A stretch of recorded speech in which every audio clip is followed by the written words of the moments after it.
하나님 아버지, 오늘도 저희들에게 새날을 주심을 감사를 드립니다.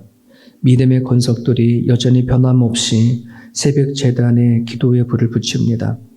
아버지, 이 교회가 세워져 가는 데에 기도가 사라지지 않게 하여 주시옵시고, 기도의 불꽃이 더욱더 하나님 힘있게 타오를 수 있도록 성령님 역사하여 주시옵소서.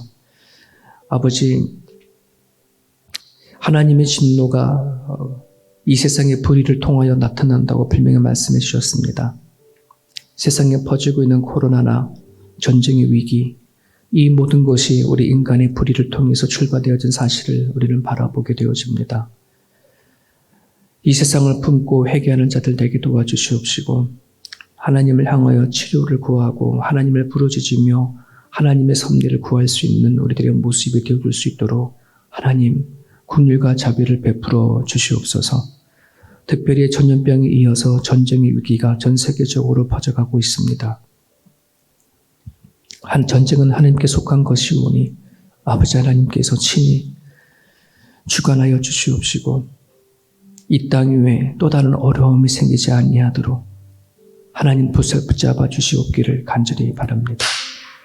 특별히 복음을 들고 땅끝까지 나가 있는 선교사님들 기억해 주시옵시고, 이 어려운 시기들을 복음을 들고 하나님 현장에서 실험하고 있는 선교사님들에게 함께하여 주시옵소서.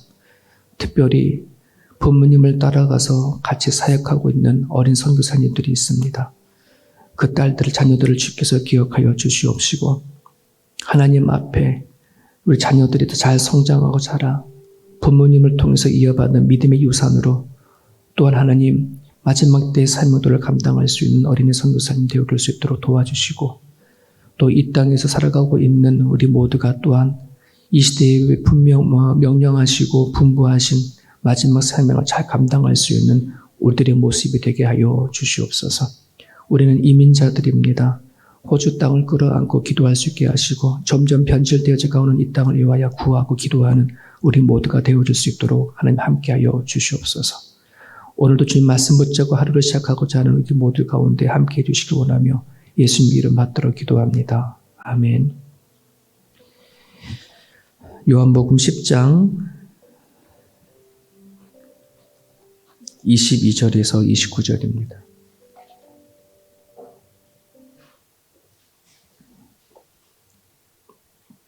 요한복음 10장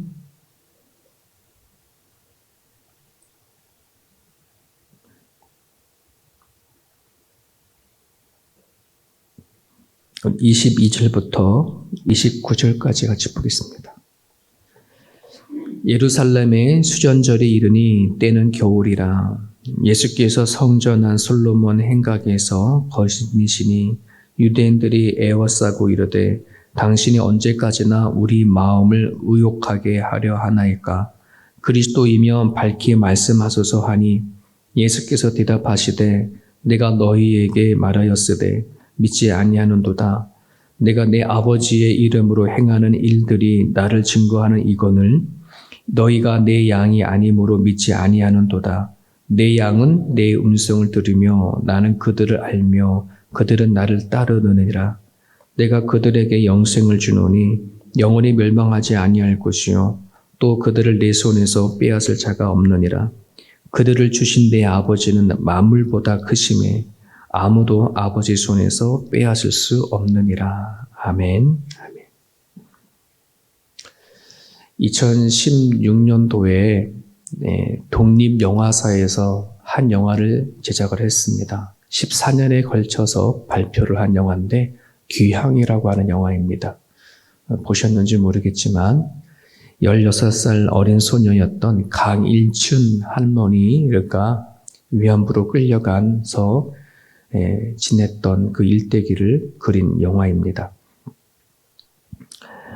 짧은 독립영화사에서 만든 거였지만 참 짧은 기간 동안에 많은 사람들이 보았고 또 나라를 빼앗긴 한국의 그 아픔을 같이 경험했던 그런 이제 영화입니다. 우리가 잘 알다시피 우리나라도 일본의 식민지 사회에서 성장했던 그런 나라이기 때문에 나라를 빼앗긴다는 아픔이 어떤 것인지 온몸으로 경험한 나라입니다. 이때에 이제 등장했던 이상화 시인이 쓴 그 시 중에 지금은 빼앗긴 남의 땅, 봄날은 언제 오는가에 대한 시도 너무나 잘 알고 있을 겁니다. 계절과 상관없이 일본에게 빼앗긴 그 땅은 항상 겨울이었고 여름이 다가온다 해도 사람들 마음에는 겨울이었던 그 시기가 식민지 일제 시대였다고 우리는 보게 되어집니다.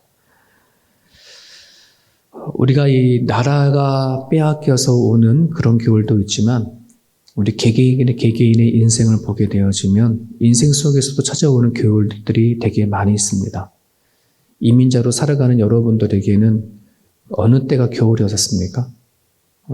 여기 처음 들어왔었을 때 정착하기 전에 겨울이 되었을 수도 있을 거고 어쩌면 영주권을 받지 못한 상태에서 몸부림을 칠 때가 또 겨울일 때도 있고 경제적인 겨울, 육신적인 겨울, 영적인 겨울들이 각자에게 있습니다. 그런데 그런 한번 겨울이 찾아오게 되어지면 내 힘으로 봄을 만들 수 없는 거가 참 있습니다. 정말 하나님의 힘이 아니면 하나님의 은총이 아니면 우리 인생의 봄을 가져다 줄 수 없는 것을 너무나도 잘 알고 있습니다. 그래서 오늘 이 본문의 안을 우리가 보게 되어지면 예수님께서 이 땅에게 주시는 복, 특별히 믿음을 통해서 주시는 복이 얼마나 귀한 것인지를 알 수 있는 것이 오늘의 본문의 이야기입니다. 오늘 본문의 말씀을 우리가 이해하기 위해서 세 가지 단어를 조금 이제 이해를 하셔야 되는데요. 특별히 22절에 보게 되어지면 예루살렘의 수전절이 이르니 때는 겨울이라 이런 표현이 있습니다. 때가 수전절이란 때고 시기는 겨울입니다. 그리고 솔로몬 행각에서 있었던 것을 배경으로 해서 얘기를 하고 있는데 여러분 구약에서 제정되지 않은 이스라엘 백성들의 절기가 몇 개가 있습니다. 대표적인 게 수전절과 불임절입니다. 구약에는 있지 않은 절기죠. 모세가 정하지 않은 절기들입니다. 구약과 신약 시대의 중간 시대에 정해진 것이 수전절, 불임절 이런 절기들입니다. 특별히 수전절을 보게 되어지면 이스라엘 백성들이 식민지하에 있었을 때에 로마 식민지를 통해 가지고서는 유대인 민족 말살 정책을 통해서 그것에 항거하기 위한 유대인들의 발버둥, 즉 유대인들의 독립을 통해서 유대인의 독립운동이라고 표현할 수 있죠. 주다스 마카베라고 하는 사람이 유대인 말살 정책에 대해서 항거를 해서 싸움을 벌이게 되어집니다. 시리아와 군대와 맞서서 게릴라전을 벌였는데 그 전쟁을 엠마오 전투라고 얘기를 합니다. 그 여파를 몰아서 예루살렘 성전을까지 탈환하게 되어지죠. 그래서 그 전쟁에서 예루살렘 성전을 탈환하고 제일 먼저 했던 것이 성전을 깨끗게 하기 위한 성전 청결을 먼저 했고 그리고 오랫동안 예루살렘의 그 제단에 불꽃이 피지 않는 것을 가지고서는 그 제일 거룩한 기름 감람유를 가지고 예루살렘 성전에 불을 지폈는데 준비되지 않은 상태에서 예루살렘 성전을 탈환했기 때문에 준비된 감람유가 하루치밖에 없었어요. 그런데 그 불꽃이 하루가 아니라 8일간을 계속해 타는 거예요. 그래서 그때를 기념하기 위해서 수전절이라고 했습니다. 그러니까 수전절은 빛의 축제라고 하는 말인데 8일 동안을 기념하기 위해서 8개의 촛불을 피우면서 기념했던 날이 그 수전절입니다. 이스라엘 백성들이 유대인 말살 정책에 항거해서 예루살렘을 탈환했던 그때 그 기념을 했던 거가 바로 수전절이죠. 자, 그럼에도 불구하고 여전히 이 수전절을 지키고 있음에도 불구하고 이 사도 요한은 이때는 겨울이다라고 얘기를 했지만 시대적으로 겨울이라고 하는 걸 의도적으로 표현하고 싶었던 거예요. 나름대로의 마카비를 통해 가지고서는 예루살렘 성전을 탈환했지만 현실은 여전히 로마인들에게 식민지 속에 살아가고 있기 때문에 그렇습니다. 여전히 유대인들은 독립하지 못했거든요. 그런 것을 나타내고 있는 표현이기도 합니다. 자, 이스라엘 백성들은 그래서 언젠가는 또다시 새로운 마카비가 등장을 해서 다시 예루살렘을 독립해 줄 거를 간절히 바라고 있는 그 수전절 날에 예수님은 예루살렘에 올라가셨어요. 유대인들이 돌을 던지고 핍박하고 있는 참으로 유대인들이 많은 그 무리들 틈 사이를 예수님은 찾아서 올라갔습니다. 왜 그러냐 그러면 그들이 간절히 바라고 있는 봄날은 그들이 노력한다고 되는 것이 아니고 어떠한 위대한 영웅이 다시 등장한다고 해서 다시 오는 것이 아니라고 하는 사실을 몸소 드러내기 위해서, 즉 예수 그리스도 다 하나님의 아들이고 이 땅 위에 생명을 주시러 오신 예수님이 아니면 진정한 봄은 오지 않는다고 한다는 것을 일깨워주기 위해서 예루살렘으로 올라가셨습니다. 그리고 그들이 지니고 하고 있는 축제, 수전절에 예수님께서 선포를 해주시는 거죠. 그 내용이 이제 본문의 내용입니다. 여러분, 오늘도 우리가 살아가는 과정 가운데 인생의 계절, 겨울이 왔다고 한다 그러면 우리가 예수 그리스도를 우리가 믿고 살아가는 우리들의 모습입니다. 길 되시고 진리가 되어주시고 생명이신 예수 그리스도. 내 인생에 찾아와 주셔서 내 인생의 봄을 느낄 수 있는 그 때가 바로 지금인데 우리가 그 봄을 느끼기 위해서는 어떤 믿음을 갖고 살아가야 되어지는지 오늘 예수님께서 말씀하신 말씀을 통해서 우리가 기도 제목으로 삼았으면 좋겠습니다. 25절입니다. 예수께서 대답하시되 내가 너희에게 말하였으니 믿지 아니하는도다.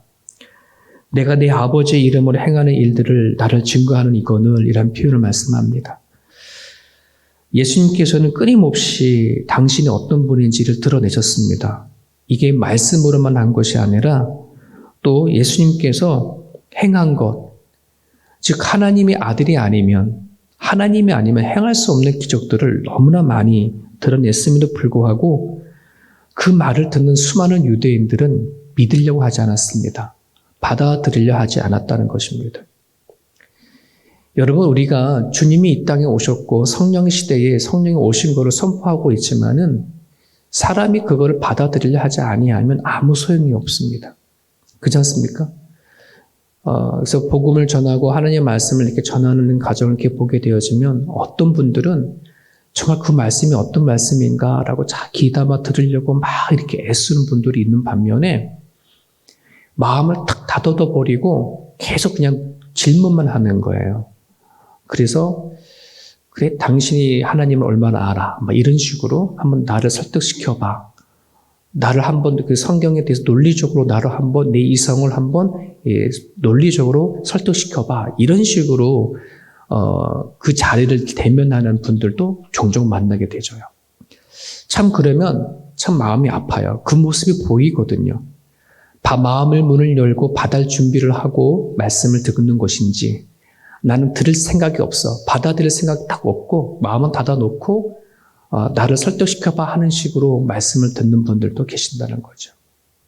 지금 예수님께서 이 유대인들에게 말씀하신 내용이 이 얘기입니다.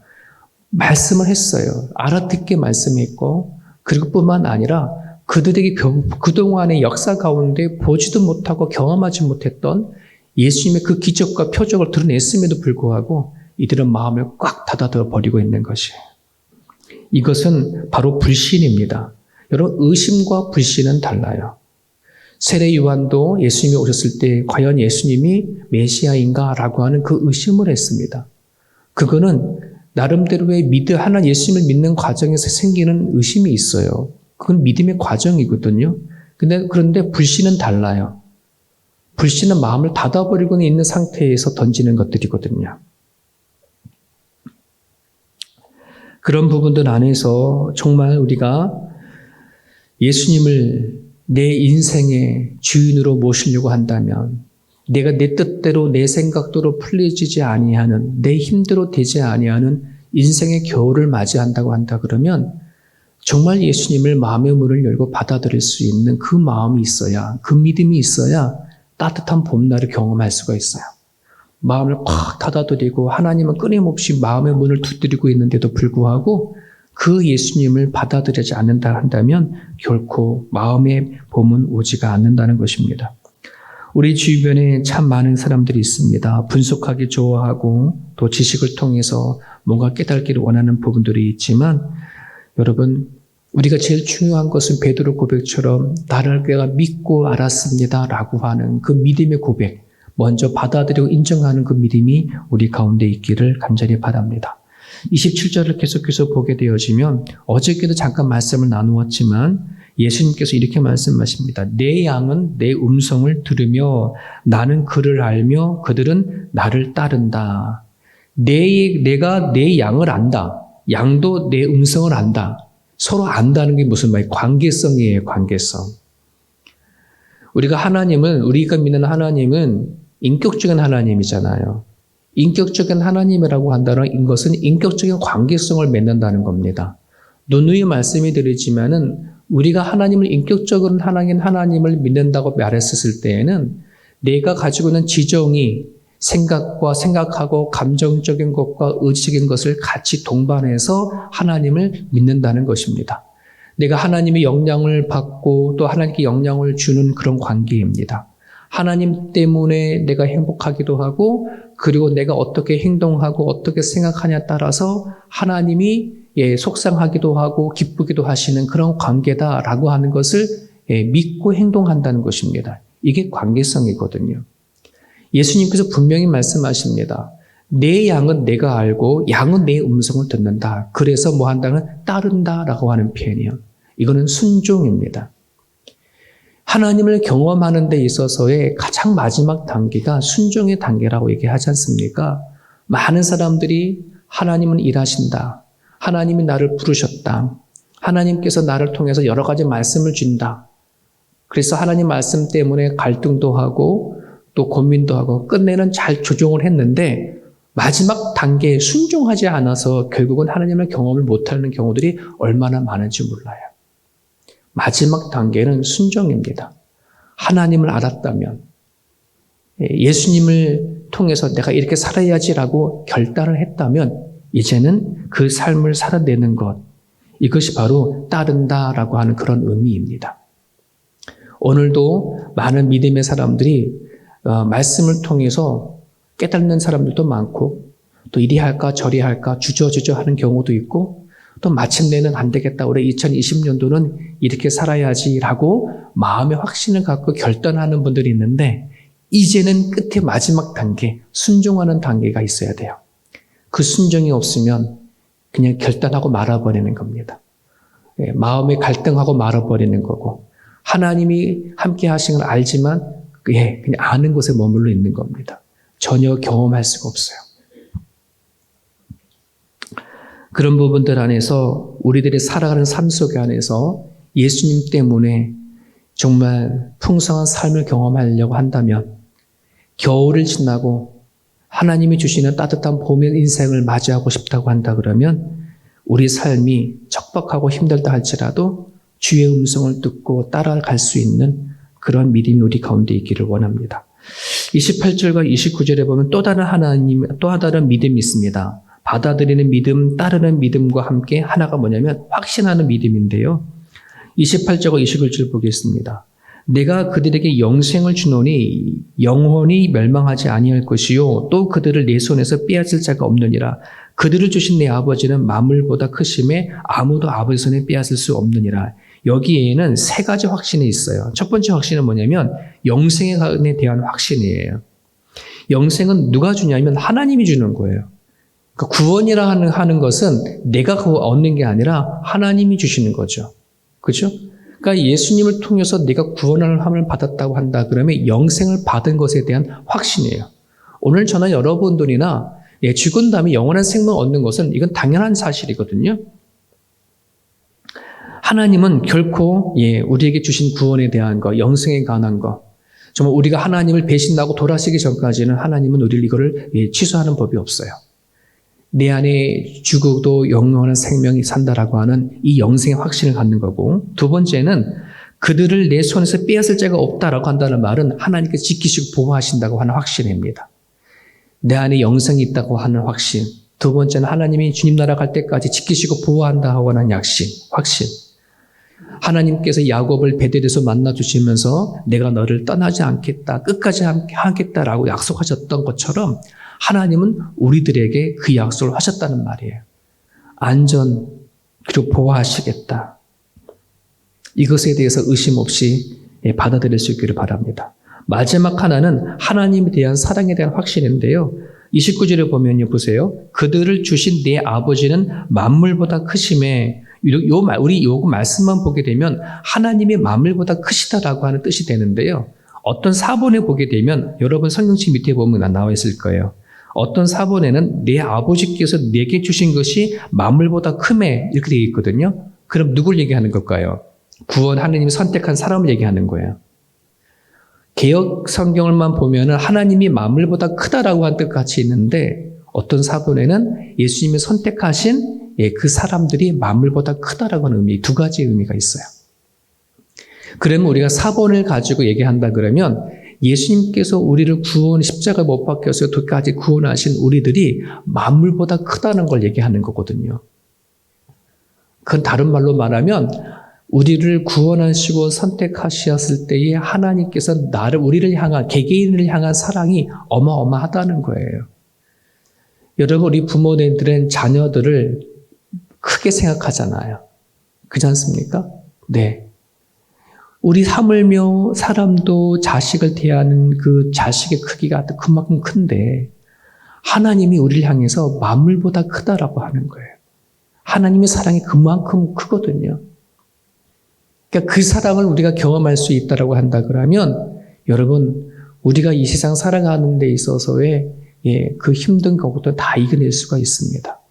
우리 인간이 행복하기 위한 두 가지 조건, 무조건 사랑을 받는다, 삶의 의미와 목적을 깨닫는다. 이 두 가지가 우리를 행복하게 한 요소이거든요. 하나님께서 우리에게 주시는 무조건적인 그 사랑을 우리가 경험할 수 있었을 때엔 정말 이 세상에서 그토록 원하고 바라고 소망했던 행복이라고 한다는 것이 거기서부터 온다는 사실을 여러분 잊지 않았으면 좋겠습니다. 오늘 주신 말씀을 우리가 붙잡고 기도했으면 좋겠습니다. 각자 개인의 인생의 겨울이 있다면, 여러분의 인생 속에서 따뜻한 봄을 느끼고 행복을 느끼기 원한다면 이미 이 땅에 찾아오신 예수님을 여러분들이 받아들이고 그리고 순종을 하며 따르는 그 믿음이 있기를 바라고요. 그리고 이미 우리 가운데 있는 영생 그리고 안전에 보호해 주시겠다. 하나님 우리를 사랑하시는 것에 대한 그런 확신한 믿음을 가지고 살아내어 줄 수 있기를 간절히 바랍니다. 주신 말씀 붙잡으시고요. 오늘 하루도 주님 안에 승리하는 하루 되시길 바랍니다.